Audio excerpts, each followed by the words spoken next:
ko'pchilik O'zbekistondan turib yoki boshqa davlatda yashayotgan vatandoshlarimiz uchun Germaniya baribir boy davlat, muammolari yo'qdek ko'rinadi-da.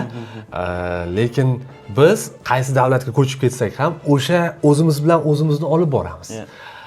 Sizni O'zbekistonga nimalar tortadi? Nimalar yetishmaydi? Men O'zbekistonga borsam har kuni kimdir meni mehmon qiladi. Chet eldan kelgan u bu deb keyin odamlar menda ochiqligi ham sog'inaman-da baribir. Chunki O'zbekistonda bemalol hamma bilan kelishib, gaplashib ketadi. Germaniyada hamma menda o'zi bilan o'zida ko'proq. O'sha keyin o'zimning oilalarimni, dadam taraf Boysundan, ayam taraf Samarqanddan. Siz Samarqandda tug'ilgansiz? Men Samarqandda tug'ilganman, singlim bilan. Kuzda borganmiz, to'yga bordik-da. Xolamning o'g'li uylandi. Baribir menda kelin olib kelish boshqacha-da menda. O'sha Germaniyada yo'q-da, turklar ham qilib turadi, lekin O'zbekistonda emas-da. O'shani keyin Germaniyada o'tirib, qanday bo'lardi menda hozir to'y bo'lsa derdim.